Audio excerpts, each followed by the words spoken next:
When Link's Awakening remake was released, everyone was thinking it wouldn't have that many glitches compared to the original. However, that wasn't the case at all, and the game introduced a lot of new glitches.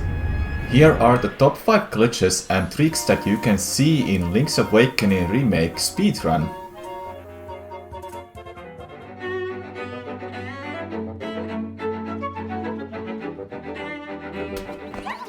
Eel Skip saves minutes in speedruns when you don't have to go to the Canalet Castle and collect the golden leaves. Also, it skips the trading sequence. There are 2 ways to do Eel Skip.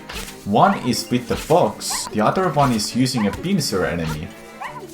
The setup that uses a fox requires a potion in order to get it to work. Since without the potion you won't be able to survive from this damage you take from a bomb. The box is here to simply push us up on this rock. The second method of using a pincer enemy is the current method used in the speedruns. It doesn't require a potion to get it to work, and it's not timing dependent unlike using a fox. After jumping off the pincer and getting on the trees, you only have one hard jump left from a tree to the tree. After that, it's a safe vault to the slime key.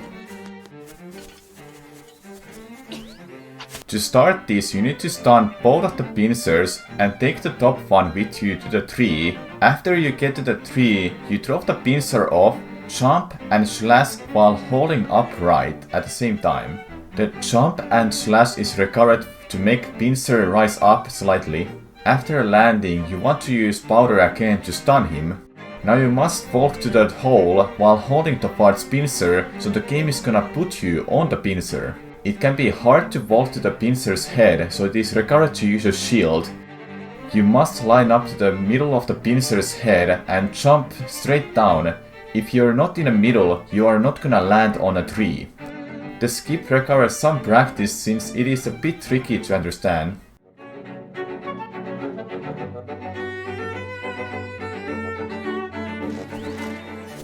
Unlike the original version, Rooster is actually a very useful bird in the remake version because he can allow us to do an air climb glitch.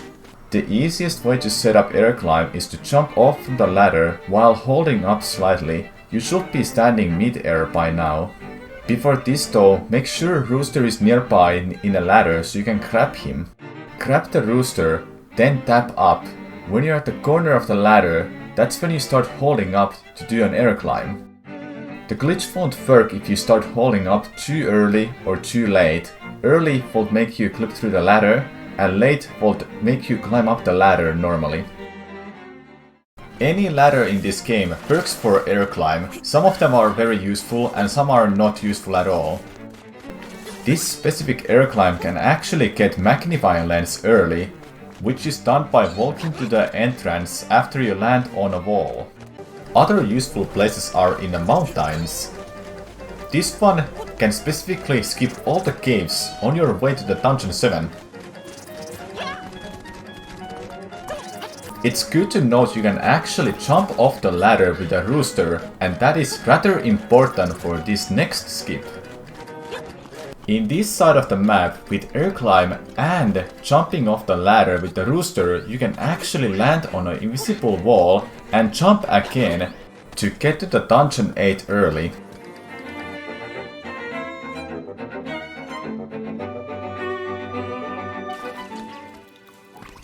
After collecting 2 small keys at the start of the Dungeon 4, you can skip other 2 small keys that won't be required to get to the mini-boss fight. This skip requires right angle and right timing in order to get it to work. The game allows you to only walk to 8 different directions, but by jumping you can change the angle slightly, and Link has to be slightly off from the wall. The bomb should be thrown immediately after it's picked up. Then you have to do a couple slashes right before you dash and do a jump. If done correctly, you will get a bomb boost and land the other side. After all that, you can go straight to the mini-boss fight.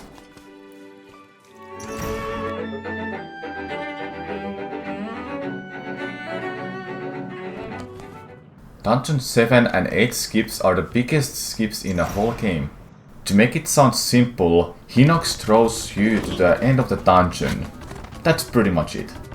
The only requirement is to take damage at the same time when the Hinox grabs you. It may sound simple as that, but the glitch is frame perfect and the game runs in 60 FPS. Fortunately, the community has found setups, and especially Dungeon 8 setup is very easy. You have to enter Hinox's room from the right side. During this cutscene, you can hold left and hold the sprint button. When you bump to the wall, you hold down right, and after a while you fire a bump arrow in a specific spot. If done correctly, Link disappears and Hinox throws you to the end of the dungeon. Since the glitch is frame perfect, it is very easy to fire a bump arrow early or too late. If you're early, you only take a bump arrow damage. If you're late, Hinox grabs you before you take a bump arrow damage. Dungeon 8 skip is a lot faster to set up again if you fail it, but we cannot say the same thing about the Dungeon 7.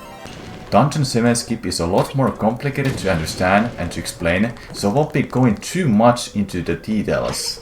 2 of the requirements are mandatory for this glitch to work. You need to have 1.5 hearts to 3 hearts and a potion. These bonks in this room are required for this glitch to work. After these bonks, you have to hold left to enter Hinox's room, leave, then come back by holding down left. And now here comes the setup. You shoot an arrow to Hinox. Immediately when you're shooting an arrow, hold up and start running. After the bonk, you have to do a slash a little bit after you take a damage, then fire a bump arrow to the Hinox. Dying here is part of the setup because the Hinox is gonna throw us to the end of the dungeon. However, this is not as simple as it may sound because there are 3 different frames that works for this skip. These 3 frames does work for skipping to the dungeon, but only one of them goes straight to the instrument room. This is frame 1 and it lands you on the Goomba platform before the boss fight.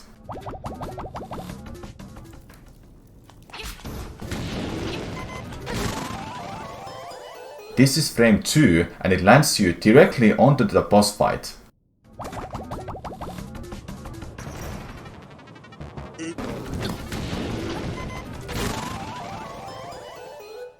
And this is the 3rd frame. This lands you inside the instrument room.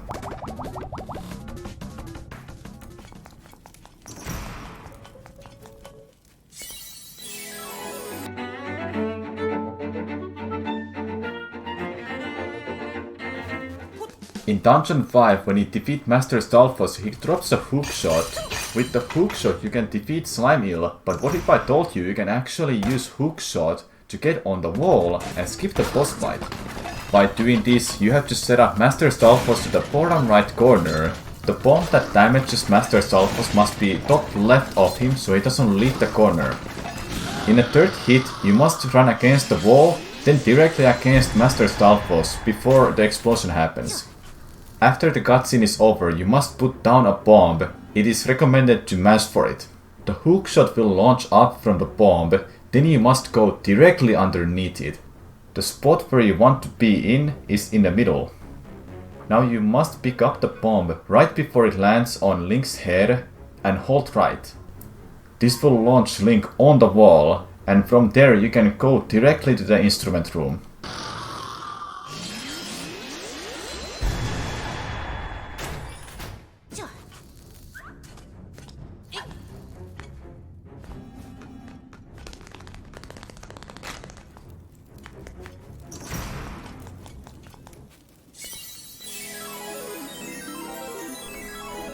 I hope you enjoyed the video. Thanks for watching.